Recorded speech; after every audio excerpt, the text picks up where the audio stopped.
지난 한 주간 동안도 하나님께서 우리 기쁨의 동산에 너무너무 잘해 주셨습니다. 첫 번째로는 지난 주일날 오후 5시에 13단계와 내치를 마치고 애프터 모임이 있었어요.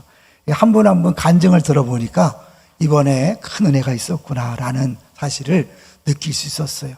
우리는 1박 2일을 안 하면 은혜가 덜할 것 같은데 하나님이 하시니까 똑같더라고요. 하나님께서 놀라운 은혜를 베푸신 것을 감사하고 다시 한번 기도해 주시고 섬기신 모든 분들에게 감사를 드립니다. 2, 4단계를 위해서도 계속해서 기도해 주시고, 특별히 우리 교회에 오셔서 아직 양육받지 않으신 분들은 꼭 기억하십시오. 여러분을 하나님께서 기쁨의 동산교회로 부르신 것은 양육받으라고 부른 겁니다. 꼭 기억하십시오. 두 번째로는 다음 주에는 꼭 오셔야 될 것 같아요. 왜냐하면 초지 동산교회에서 떡을 준비했다고 제가 작게 광고합니다. 인원이 많아져서 어떻게 감당할지 모르는데 아주 잘하고 있어요. 부활주일 헌금도 전행 후 어려운 이웃을 위해 돕기로 하고 그렇게 썼다고 하기도 하고요. 아마 잘 감당해서 기쁨으로 이제 파송받은 교회를 섬기겠다고 하셨습니다. 또 6월 12일 날 설립 예배가 있습니다. 원래는 개척하자마자 예배를 드려야 되는데 코로나19 때문에 드리지 못하다가 6월 12일 토요일 오후 2시에 예배를 드리니까요. 기억하시고 기도해 주시고 또 시간이 되시면 꼭 참여하셔서 축하해 주시기 바랍니다. 세 번째로는 지난주에 300만 원, 그지난주에 300만 원이 들어왔어요. 원래 한 분은 이제 이름을 밝히기 원하지 않기 때문에 좀 늦게 광고하는데요. 암 환자들을 위해서 300만 원이 목적 헌금 들어왔고, 지난주에는 아주 구체적으로 재관철 선교사님 얼마, 또 사랑의 동산교회 얼마 이렇게 항목을 정하는데 소년 소녀 가장을 위해서 50만 원, 또 기타 필요한 분을 위해 50만 원 이렇게 목적 헌금을 했습니다. 혹시 이 광고를 들으시면서 생각나는 소년 소녀 가장이 있으면 바로 추천해 주시면 감사하겠습니다. 그리고 꼭 필요한 분 있으면 또 추천해 주시면 감사하겠습니다.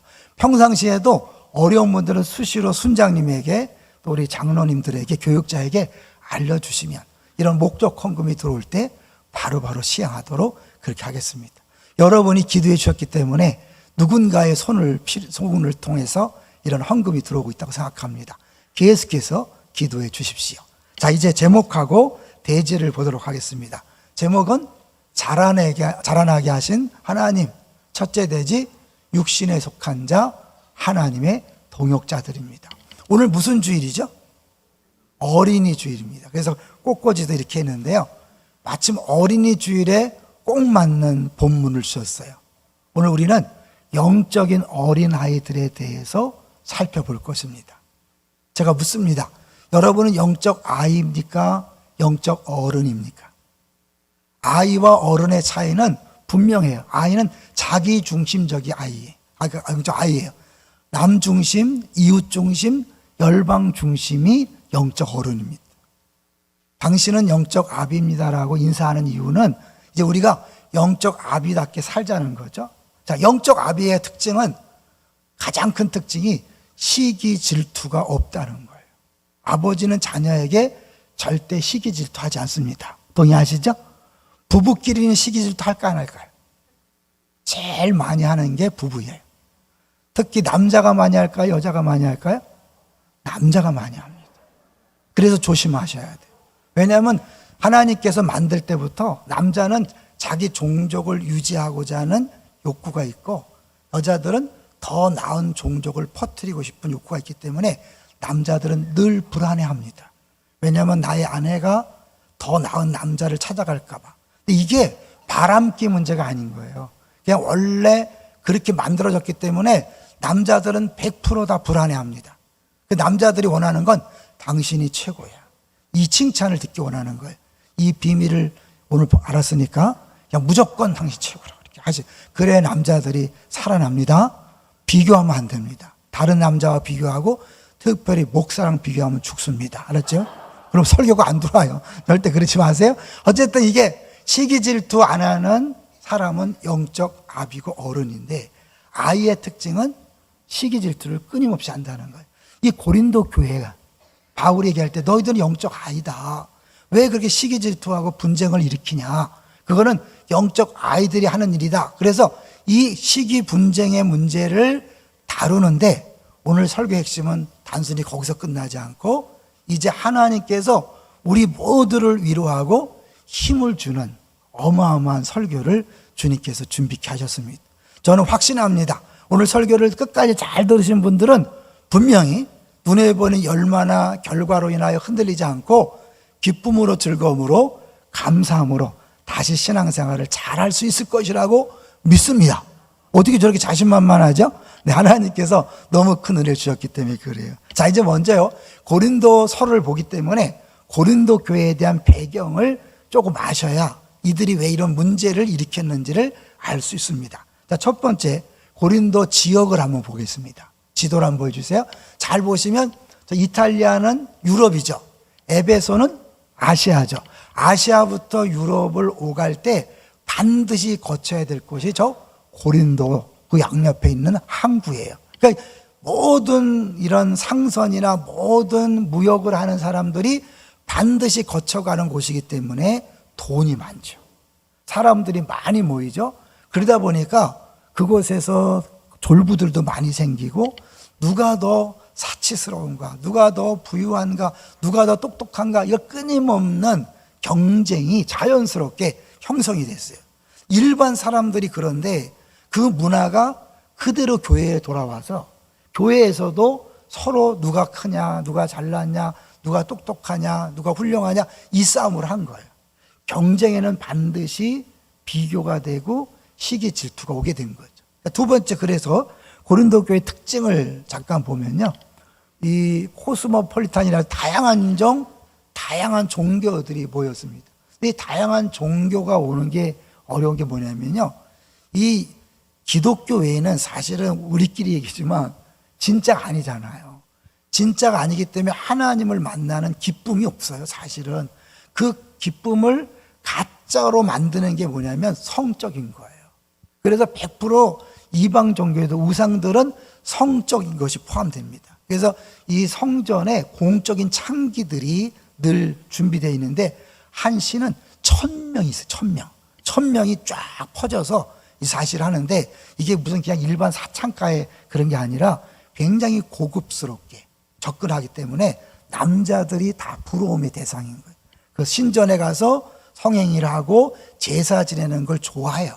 부러워하고 자랑스럽게 여기니까 아주 문란한 거죠. 문란하다 보니까 고린도 사람 같다, 고린도화 되었다는 건 성적으로 문란하게 되었다 할 정도로 심각한 거예요. 그렇잖아요. 어마어마하게 돈이 몰리고 사람이 왔다 갔다 하니까 우리나라도 항구 도시가 대부분 조금 어렵잖아요. 그렇죠? 왜냐하면 사람들이 막 몰려드니까. 그리고 철학과 지혜를 중시하고 그래서 수사학 변증이 막 뛰어나기 때문에 나중에 나오겠지만 아볼로 같은 아주 말 잘하는 사람이 교회도 있는 거죠. 2년마다 이스미안 경기라는 게 있어요. 올림픽 경기가 2년마다 열리는 거예요. 그러니까 선수들이 미리 와서 훈련하기 때문에 텐트가 필요하고 구경꾼들, 관중들이 응원하기 위해서 텐트가 필요하기 때문에 바울이 텐트 만드는 사람으로서 수입을 얻어서 복음을 전할 수 있었던 거죠. 그러니까 이 고린도의 특징이 사실은 그냥 아주 사치스럽고 방탕하고 그런 곳이었어요. 그러는데 이게 교회까지 들어온 거죠. 그러니까 세 번째를 보시면 고린도 교회에 그래서 많은 문제들이 있었어요. 크게 나누면 분파 문제. 제일 중요한 문제가 이 교회 내 분파 문제예요.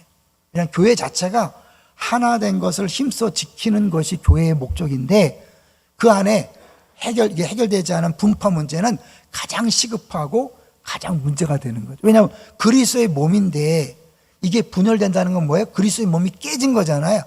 아무리 은사를 받고 아무리 일을 열심히 해도 일단 싸우면 교회가 아닌 거예요. 동의하십니까? 제일 심각한 거예요. 그래서 이제 오늘 이따 나오겠지만 다른 거 이제 그냥 쭉 넘어가고요. 영적 아이의 특징이 뭐냐? 싸우는 사람들. 시기, 경쟁, 질투로 끊임없이 내 편, 네 편을 가르고 편싸움을 하는 게 영적 아이의 모습이에요. 그런 의미에서 우리 한국 교회가요, 참 부끄러운 모습이 있어요. 한국 교회 내에도 여러분 아시지만 좌파 우파가 너무 분명하잖아요. 뭐 예수 믿지 않은 사람이 그런 건 어쩔 수 없어요. 근데 교회 내에도 이 파가 너무 분명한 것이 사실은 영적 아이의 모습인 것을 오늘 성경이 보여주고 있는 거예요. 자, 네 번째를 볼까요?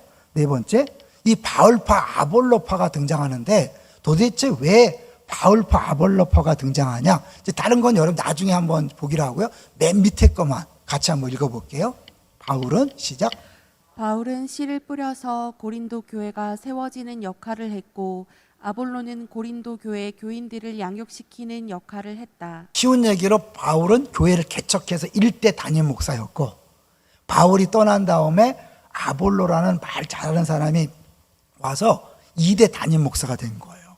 그러니까 난 역시 그래도 바울 목사님, 바울 선생님이 최고야. 이렇게 또 바울파. 한쪽은 뭐야? 아니야, 바울보다 아볼로가 말을 잘해. 설교가 쏙쏙 돌아와. 막 이러면서 아볼로파라고 하는 거예요. 우리 교회는 바울파, 아볼로파가 있을까 없을까요? 당연히 없죠. 바울도 없고 아볼로파도 없으니까. 근데 우리 교회는 담임 목사가 1대이기 때문에 이 문제가 없고 각 부서에 이런 문제가 발생할 가능성이 있죠. 왜냐하면 새로운 교육자와 새로운 리더가 왔는데 과거의 교육자와 자꾸 비교해서 난 그래도 옛날 목사님이 좋아, 얘는 전서 좋아, 이러는 거는 뭐예요? 유치한 영적 아이의 수준인 거죠. 하나님께서 보내주신 현재의 사람을 하나님께서 보내 생각하고 사랑하고 존경하는 거예요. 아시겠죠? 물론 그들을 무조건 미워하라는 게 아니에요. 그거 가지고 무슨 파 하는 것은 영적 아이의 모습이다. 그래서 바울파, 아볼로파가 갈라진 거예요. 그런데요, 나는 바울을 존경하고 바울을 좋아해요. 난 아볼로를 존경하고 아볼로를 사랑해요.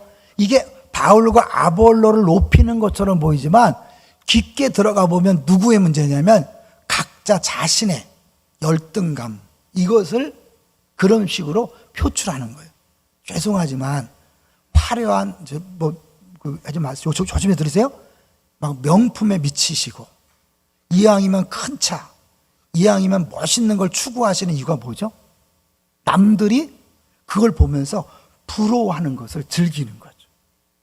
그러니까 예전에 저는 잘 몰랐는데 그 애기 유모차 굉장히 비싸더라고요. 근데 그 유모차를 가능한 비싼 걸 사는 이유는 뭐냐 했더니 애기 엄마들이 근데 비싼 걸 몰고 다니면 사람들이 자기를 보는 것 같아. 이러면서 자기 가치를 입증하고 싶은 거죠. 이게 그것만 아니잖아요.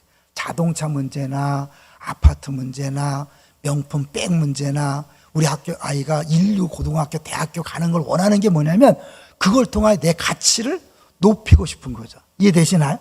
그런 것이 교회 안에서는 지도자 문제로 지도자를 누구를 따라가냐에 따라서 나는 바울파야 아볼로파야 라고 그렇게 하는데 그 안에 뿌리는 자기 자신이다. 그래서 5번을 보여주시면 여러분 이런 파벌을 조성하고 끊임없이 분쟁하는 원인은 뭐냐면 자기 자신을 높이기 원한 거예요. 같이 한번 읽어볼까요? 시작. 고린도는 철저하게 파괴되었다가 재건된 신흥도시로 노예에서 풀려난 사람들이 많이 살았다. 그런 탓에 가문 좋고 학식 있는 사람들을 부러워하는 분위기가 팽배했고 그들에게 줄서기를 좋아했다. 이런 경향은 고린도 교회의 분열 원이기도 했는데 파벌을 갈라 문물 좋은 자처럼 살기 원했기 때문이다. 그러니까 사람들이요, 서로 어렵하는 거 뭐냐면 다 교만을 표시하는 거거든요. 내가 더 낫다는 거잖아요. 그죠? 자기가 더 낫다고 생각하자면 자랑하지 않잖아요. 바울 선생을 내가 좋아하기 때문에 내가 니네보다 나. 아니야. 아볼로 선생이 대단하기 때문에 우리가 더 나은 거야. 이건 결국 자기가 약하기 때문에 그들을 동원해서 자기를 높이려고 하는 거예요. C.S. 루이스라는 유명한 사람 아시죠? 교만은 근본적으로 경쟁하게 되어 있다. 그래서 사람은 어느 걸 소유해서 행복한 게 아니라 남들보다 더 많이 소유함으로 행복을 느끼고자 하는 게 교만이라는 거예요. 지금 충분히 만족할 수 있는데 다른 사람이 나보다 더 많이 가지고 더 좋은 걸 가졌다고 느낄 때 시기 질투를 하게 되는 것이고 그러니까 만족이 없는 거죠. 그런 사람은 뭐예요? 제가 세계 최고가 되지 않는 한 늘 불만족인 거예요. 여러분 지금 만족하십니까? 행복하십니까? 그게 정상적인 예수 믿는 사람이에요. 왜냐하면 하나님이 주신 것은 다 좋은 것이죠. 믿습니까? 그 하나님 우리를 100% 사랑하심을 믿습니까? 그렇다면 내게 현재 주어진 것이 나에게 가장 필요한 것이고 가장 좋은 것이. 그래서 범사에 감사하는 사람이 최고로 믿음이 좋은 사람. 기도를 많이 하는 사람이 아니에요. 찬양을 멋있게 하는 사람이 아니에요. 성경을 많이 하는 사람이 아니에요. 누가 제일 믿음이 좋냐? 하나님이 주신 모든 것들을 선한 것을 알아서 감사로 반응하는 사람이 가장 믿음이 좋은 사람이에요. 반대로 불평불만 많은 사람은 뭐예요? 신앙생활을 오래 써도 영적 애기인 거예요. 아기들은 뭐예요? 다 불만이지. 그래서 이제 이 끊임없이 우리 안에서 경쟁을 하게 되는 건 뭐냐면 그 안에 교만이라는 잘못된 그 죄악이 들어있고 이 심각한 죄악이 이 교회 내에서도 딱 기회만 되면 막 분파를 조성하고 그리고 뒤에서 뒷담화하는 거죠. 여러분이 끼리끼리 친한 걸 말하는 게 아니에요. 끼리끼리 친한 거 좋아요. 패밀리끼리 친하고 팀들끼리 친한 거 좋아요. 근데 거기 모여서 우리 팀에 속하지 않은 사람을 뒷담한다든지 뒷담화하고 또 흉보고 깎아내리는 거는 100% 죄입니다. 동의하시나요? 이거는 살인죄, 간음죄보다 더 무서운 죄라는 걸 아셔야 돼요. 교회에서 뒷담화하는 것이 살이라는 거 간음보다 더 무서워요. 왜요? 그거는 교회의 몸을 깨트리는 거잖아요. 교회의 몸을 나누는 거잖아요. 그 그리스도의 몸을 깨트리는 사람이 가장 큰 죄지요. 사람을 죽이는 것보다도 교회를 깨트리는 것이 더 나쁜 죄인 줄로 믿습니다. 아시겠죠? 그러니까 뒤에서 뒷담한다든지 이간질 시킨다든지 없는 소문 낸다든지 가장 무서운 죄예요. 근데 우리 기독교인들이 그걸 몰라. 너무 말을 함부로 해. 사실 아볼로파, 바울파 이거는 단순히 이게 표면으로 드러났을 뿐이지 그 뿌리는 다 똑같은 거예요. 자, 이제 여기까지 배경을 얘기하고요. 본문은 언제 보자 이러지 마세요. 이제 시작될 거니까. 자, 보겠습니다. 3장 1절을 보세요. 3장 1절. 왜 이런 문제가 나오는지 배경을 알았기 때문에 빨리빨리 갈 수 있어요. 3장 1절 시작. 형제들아, 내가 신령한 자들을 대함과 같이 너희에게 말할 수 없어서 육신에 속한 자 곧 그리스도 안에서 어린아이들을 대함과 같이 하노라. 네, 신령한 자와 육신에 속한 자를 대비하고 있어요. 그러니까 육신에 속한 자는 쉬운 얘기로 자기 육체가 원하는 대로 살아가는 거예요. 이거는 2장에 나온 육에 속한 자랑 좀 달라요. 육에 속한 자는 전혀 예수를 모르는 사람. 바울은 예수 안 믿는 사람에게 이야기하지 않아요. 예수를 믿지만 거듭났지만 세례를 받았지만 영적 애기처럼 늘 자기 생각, 자기 주장, 자기 기분대로 살아가는 사람이 애기잖아요. 부모는요, 자기 마음대로 삽니까? 애기를 위해 삽니까? 애기를 위해서 자기 자유 시간이 없어요. 애기가 먹을 때 그 시간에 맞춰야 되고 애가 잘 때 그 시간에 맞춰야 되고요. 애 학교 보내고 유치원 보내고 거기에 맞춰서 자기의 모든 걸 희생하는 게 부모잖아요. 그런데 난 내가 하고 싶은 대로 할 거야. 이거는 애기의 모습인 거예요. 여러분 어떻게 신앙생활 하고 있습니까? 내 기분대로 살고 있습니까? 아니면 다른 사람을 위해서 교회 공동체를 위해서 열방 위해서 살고 있습니까? 그것이 어린아이인가 어른인가를 좌우하는 거예요. 부디 우리 기쁨의 동산교회 성도님들은 다 우리가 고백하는 것처럼 영적 아비가 되시기를 주의 이름으로 축원합니다. 그러면 뭐예요? 내 안에서 누군가와 경쟁이 딱 돌아올 때 이걸 애기짓이구나 딱 아시고 부끄러워하셔서 내려놓으셔야 돼요. 이미 우린 옛사람 죽었으니까 야 아니야 됐거든 넌 죽었어 까불지 마 이렇게 옛사람의 모습이잖아요. 우리 신령한 사람은 우리 안에 성령을 쫓아가는 거예요. 성령님이 절대로 경쟁 안 하거든요. 시기질도 안 하거든요. 성령은 사랑하죠. 믿습니까? 그 얘기를 하는 거예요. 자, 그리고 육신에 속한 자 어린아이 같다. 2절 내가 젖으로 먹이고 밥으로 안 했다. 왜냐하면 너희들이 감당하지 못하기 때문에. 그러니까 바울이 처음 전도해서 막 어려운 얘기 할 수 없잖아요. 쉽고 간단한 얘기만 했어요. 그런데 아볼로가 와서 막 멋있게 설교하니까 사람들이 뭐예요? 혹한 거예요. 그러니까 바울이 내가 니네들은 전할 때는 애기라서 심오한 얘기 못했다. 근데 보니까 지금도 못할 것 같다. 왜? 니네들 하는 짓이 아직도 애기야. 이런 얘기하는 거예요. 왜 맨날 그렇게 분파하고 싸우고 시기 질투하냐? 그건 애기 짓이야 라고 하는 거죠. 자, 3절 너희는 아직도 육신에 속한 자로다. 너희 가운데 뭐가 있다고요? 시기와 분쟁이 있으니 어째 육신을 속하여 사람을 따라 행함이 아니요. 우리는 늘 갈등하죠. 예수를 믿으면 두 가지가 생겨요. 하나는 세상이 주지 못하는 평안이 우리를 사로잡아요. 그 평안이 있으니까 있으시기를 주의로 축원합니다. 세상에 주지 못하는 평안이 있어요. 또 하나 뭐냐면 끊임없는 싸움이 생기는 거예요. 옛사람인 육신과 우리 안에 오신 성령님이 끊임없이 싸우는 거예요. 어떻게 싸울까요? 야, 교회 갈까? 성령이 하시는 거예요. 에이, 가지 말지. 갈까? 가지 말지. 야, 네가 용서해. 어떻게 용서해? 이게 둘이 싸우는 거예요. 계속해서 하는데 어린아이가 사는 건 뭐냐면 성령이 시키는 게 아니라 육체가 원하는 대로 자기 마음대로 사는 것이 육신에 속한 자고 애기 같은 짓이죠. 자, 4절 같이 읽겠습니다. 시작. 어떤 이는 말하되 나는 바울에게라 하고 다른 이는 나는 아볼로에게라 하니 너희가 그의 사람이 아니리요. 예, 나는 누구파다 하는 자체가 어린아이 육의 사람의 모습이라는 거죠. 그런데 바울이 얘기해요. 야, 니네 바울은 뭐고 아볼로가 뭔지 아냐? 다 그들은 너희들을 위해서 하나님이 종으로 세운 사람들이야. 너희들의 종인데, 너희들의 일꾼인데 너희들이 그것을 숭상하고 그걸 높이면 되냐? 이렇게 얘기하는 거예요. 우리 그런 말 하잖아요. 저 태양을 보라고 손가락을 했더니 태양을 보지 않고 뭘 보는 거예요? 왜 손가락만 보는 거예요? 손가락이 짧다, 굵다, 이게 아닌 거죠. 그러니까 이게 바울과 아볼로는 결국 예수님과 십자가 하나님을 알도록 일꾼을 세웠는데 그걸 모르고 막 일꾼에게 매여 있는 거예요. 일꾼을 통해 주님께서 우리에게 주고자 하시는 것에 관심을 갖고 그것을 깨닫고 은혜 속에서 풍성해야 되는데 사람을 보니까 이런 잘 생각하셔야 돼요. 근데 우리 교회도 담임 목사를 뭐 시기 질투할 사람은 없어요. 혼자니까. 근데 부목사들은 어떻게 해요? 주목사, 이목사, 서목사가 있잖아요. 나는 왠지 주목사가 끌려. 나는 이목사의 그 뜨거움이 좋아. 난 서목사처럼 그렇게 핸섬한 게 좋아. 이렇게 있어요. 그래, 다들 있어요. 저도 동산교회 있을 때 제 매니아들도 있었어요.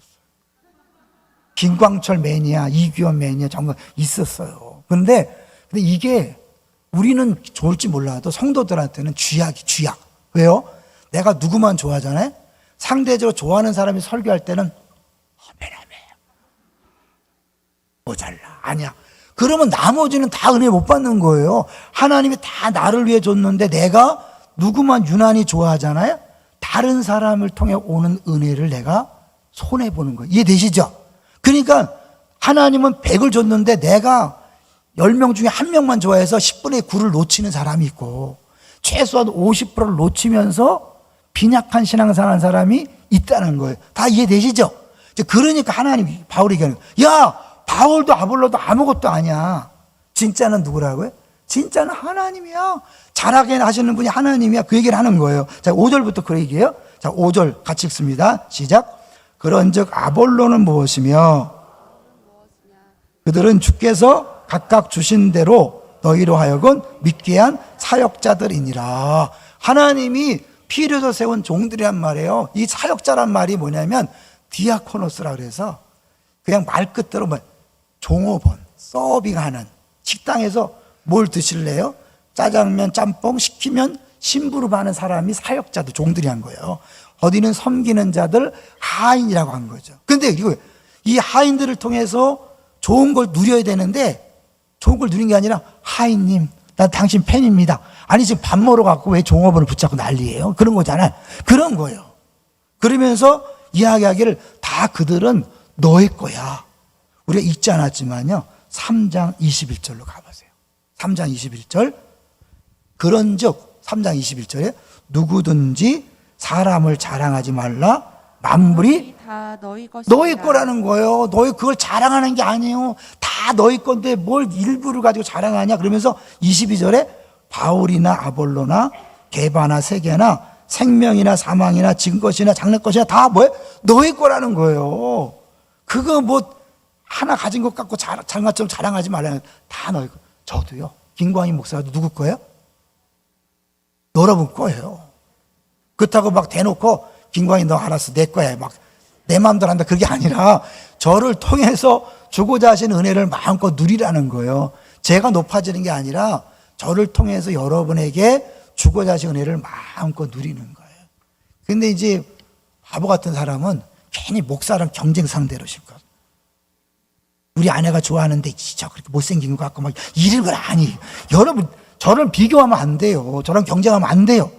여러분이 주인이고 저는 종이잖아요. 이해되시죠? 그런 걸 아시는 거예요. 그래서 다 너희 거다. 그래 너희 것과 끝나는 게 아니에요.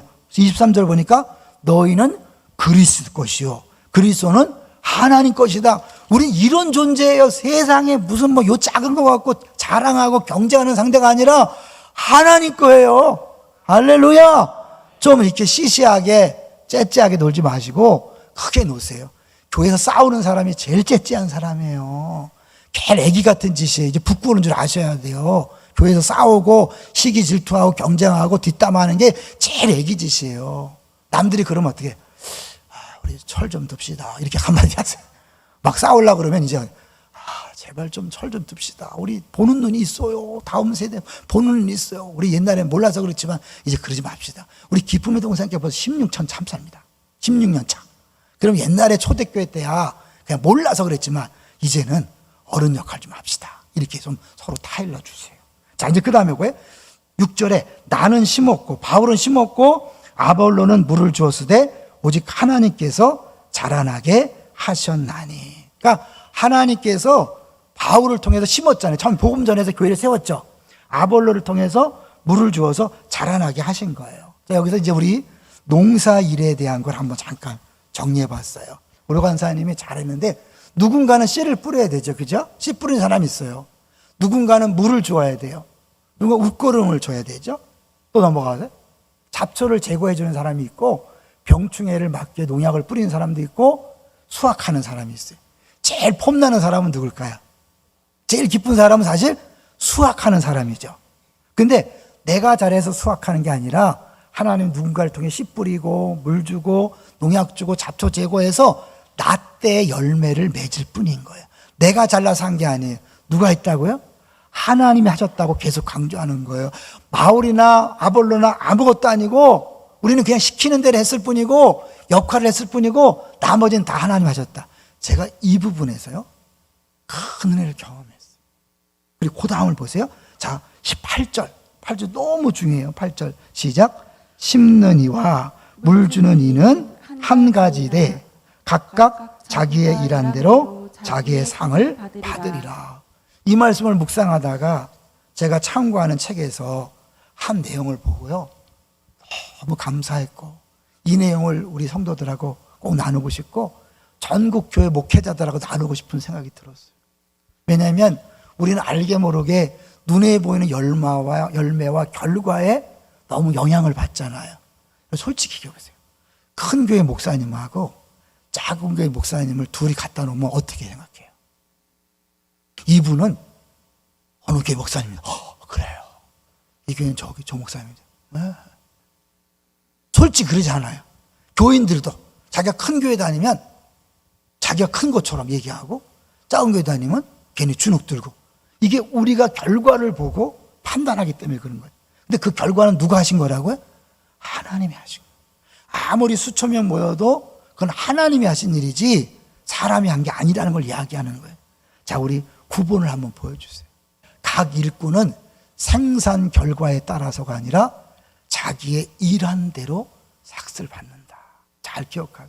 내가 지금까지 살아오면서 남들 앞에 자랑할 만한 결과가 열매가 없을 수 있어요. 대부분 어르신들이 한 얘기 또 하고 하는 이유가 뭘까요? 내 인생은 실패한 인생이 아니라는 걸 자꾸 변명하고 싶어서 그런 거예요. 아니에요. 어르신들의 지금 형편은 결국 성공 실패를 이야기하는 모습이 아니에요.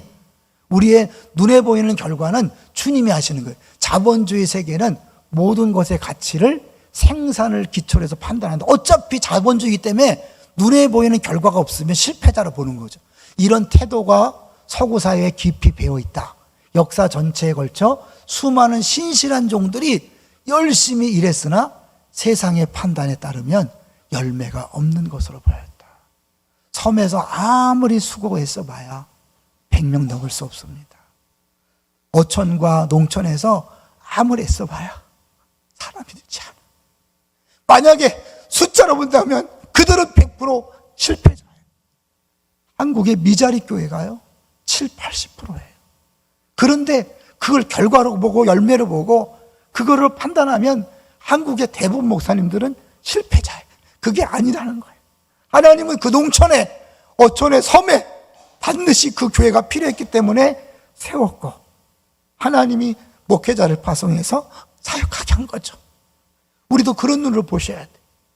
교회를 그런 눈으로 보셔야 되고, 여러분 인생도 그런 눈으로 보셔야 돼. 내 자녀 문제나 직장이나 사업장이나 보란 듯한 멋있는 것이 없다고 좌절하고 절망하지 마세요. 하나님이 하시는 거예요. 하나님이 때때로 남들 볼 때 실패자처럼 보이는 그 모습을 통해 하나님 나라의 한 구석을 책임지게 하시는 줄로 믿습니다.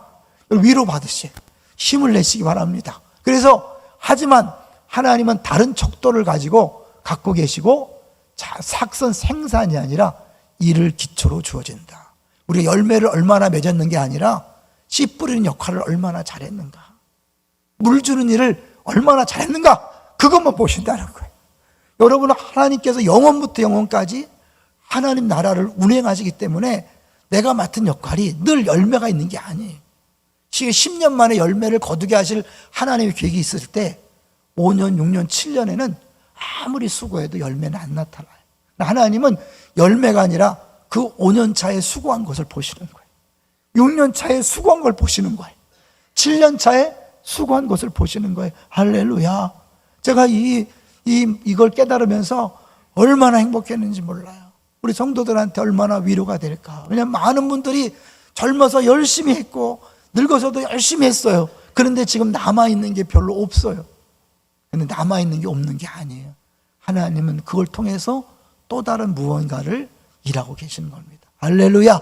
이 본문에서 바울은 하나님이 가시적인 성과와 상관없이 그 일을 기뻐하시고 보상하신다고 주장한다. 제 얘기가 아니라 저 케네스 베일이라는 유명한 학자가 한 말이에요. 자, 그런데 이제 이 일은요, 어떻게 할 것인가가 중요해요. 우리가 이제 읽지 않았지만 이 10절부터 보면 바울은 이 모든 것이 다 은혜라고 해요. 내가 씨 뿌리는 물 주는 거 다 은혜로 했기 때문에 자랑할 게 아무것도 없어요. 그죠? 다 주신 거니까. 그런데도 하나님은 다 은혜를 주시고 나서 우리가 수고했다고 인정하고 상을 준다는 거예요. 무조건 상이 있는 게 아니라 이제 우리가 10절부터 보면 터 위에 집을 짓는 거예요. 다 열심히 해서 집을 짓는데 어떤 사람은 금, 은으로 불에 타지 않는 것으로 집을 짓는 사람이 있고, 어떤 사람은 다 없어질 것으로 짓는 사람이 있어요. 교회에서 똑같이 봉사하지만 어떤 사람은 자기 욕심과 야망과 드러내기 위해서 자기 자랑을 위해서 열심히 하잖아요.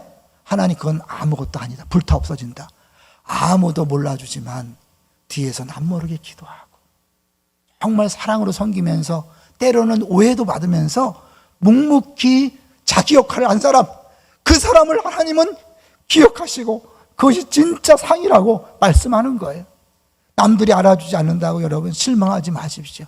사람들은 끊임없이 비교 경쟁하냐면 사실은 자기를 다른 사람의 눈으로 같이 판단하기 때문에 그래요. 7번을 한번 보여주세요.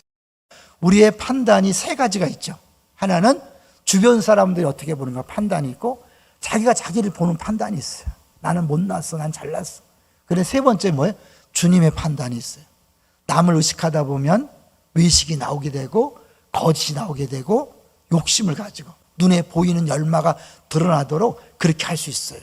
그건 하나님이 나중에 볼 때 다 가짜다, 다 불타 없어지는 거예요. 호버스라는 사람이 이런 말을 했어요. 사람들이 조소할 때는 웃어라, 칭찬할 때는 겸손하고 비난할 때는 인내하라. 사람들의 판단은 오래가지 않고 하나님 판단은 영원하다. 바울은 난 누구의 판단도 두려워하지 않는다. 나도 나를 판단하지 않겠다. 누구만 바라보는 거예요? 하나님만이 나를 판단하신다. 위로가 되시나요? 아니면 두려우신가요? 아무도 모르게 정말 나를 위해서, 교회를 위해서 수고하고 애쓴 것, 하나님은 냉수 한 그릇도 잊지 않는다 그랬습니다. 여러분의 섬김을 다 기억하시고 반드시 갚아줄 줄로 믿습니다. 위로받으시기를 주의 이름으로 축원합니다. 지금 우리가 열매를 맺을 수 없을 수 있어요. 지금 예수 향락교회를 담임하는 정화신 목사님 진짜 유명하고 사역 잘하죠. 근데 우리 그 목사님이 중고도 볼 때는 사역자가 야, 너 제발 교회 나오지 마라. 술, 담배 다 하고 계속 부정적이고 막 그러니까 교회에 악영향을 준다고 제발 나오지 말라고 했던 사람이에요. 근데 지금 저렇게 하나님 쓰임 받고 있잖아요. 그때 그 교사가 할 일은 뭐였겠어요? 그 엉터리 같은 아이를 그냥 붙잡고 끝까지 기도하면서 가는 거예요. 아무 열매도 없는 거죠. 주일학교를 똑같이 맞지만 어떤 반은 막 부흥해요. 어떤 반은 축월하고 부흥이 안 돼. 선생님의 실력이 아니에요. 하나님이 그때 열매를 맺게 하시는 계획이 있기 때문에 그런 거예요. 그러니까 서로 비교하지 마세요. 좌절하고 절망하지 마시고 내게 맡겨진 애들은 아무래도 안 변하는 그냥 1년 동안 붙잡고 있는 것이 내 역할일 수 있어요. 때로 우리 자녀가 사춘기 때 방황할 때 내가 변화시키려고 하지 마시고 그냥 품고 가는 거, 그게 내 역할이에요. 하나님이 알아서 변화시키셔서 멋진 목사로도 만들고 멋진 사역자로, 멋진 선교사로 만들 수 있습니다. 할렐루야. 이 원리를 알면 우리가 낙심하지 않는 거예요. 자, 3장 9절로 가볼게요. 3장 9절 마지막 시작. 우리는 하나님의 동역자들이요 너희는 하나님의 밭이요 하나님의 집이니라. 우리 모두는 하나님께서 맡기신 일하는 하나님의 동역자들이지 너의 주인도 아니고 우리들이 잘나서 하는 게 아니다. 이제 한 의사의 간증을 한번 보려고 그래요. 우리 8번 한번 보여주세요. 8번을 보시면 진 케일이라는 의사가 있는데 사실 의사들도 불안함이 많잖아요. 자기 부모님이 수술을 받게 됐는데 휴가철이라서 자기가 직접 하는 거예요. 제일 무서운 거죠. 왜? 실수할 수 있다는 걸 알기 때문에 자기 부모를 이 수술할 때 너무 안타까워서 믿음이 없던, 모태신앙이지만 믿음이 없던 사람이 간절히 기도한 거예요. 다행히 성공적으로 수술이 잘 끝났고 그리고 잘 나셨어요. 다음 보여주세요. 그렇기 때문에 그때부터 깨달은 거예요. 수술은 내가 하되 고치시는 분은 하나님이시다. 아무것도 안 하는 게 아니에요. 하나님이 자라나게 하신다 그래서 아무것도 안 하는 게 아니에요. 하나님 우리에게 씨를 뿌려라, 물을 줘라, 잡초 제거해라 하라고 하신 거예요. 그걸 하되 이게 내 노력이나 내 방법으로 되는 게 아니라 궁극적으로 하나님이 하신다. 그리고 여러분이 애썼는데 애들이 안 변한다고 두려워하거나 염려하지 마세요. 부끄러워하지 마세요. 하나님이 그 아이를 언제 어떻게 변화시켜서 쓰실지는 아무도 모르는 거예요. 그 남들 눈 때문에 부끄러워하지 마세요. 그냥 여러분이 그 아이를 섬길 수 있는 시간 동안 섬기면 되는 거예요. 주일학교도 마찬가지고 회사도 마찬가지고 모든 것을 자라나게 하시는 일이 하나님이다. 물 주는 것도 씨 뿌리는 것도 다 과거형에 끝난 거예요. 자라나게 하신 건 계속 미완료, 계속해서 지금 진행 중인 거예요. 언제까지 할지는 아무도 모르는 거예요. 사역하다가 지치지 않을 수 있는 비결입니다. 눈에 보이는 결과가 없다고 낙심하지 않아도 됩니다. 하나님이 알아서 열매 맺게 하시니까요. 할렐루야. 이제 다시 한번 용기를 내십시오. 대신에 우리에게 주어진 모든 것들이 은혜인데 하나님은 그 은혜로 주어진 것인 가지고 사역했는데도 잘했다, 착하고 충성맹종하 하면서 상을 준다 그래요. 할렐루야. 너무너무 신나지 않나요? 다시 한번 용기 내시고 지금 내게 주어진 모든 사람들, 상황들 감사함을 받고 그냥 결과 생각하지 말고 열매 보지 말고 믿음으로 뚜벅뚜벅 한 걸음씩 걸어가시기를 주의 이름으로 축원합니다. 네.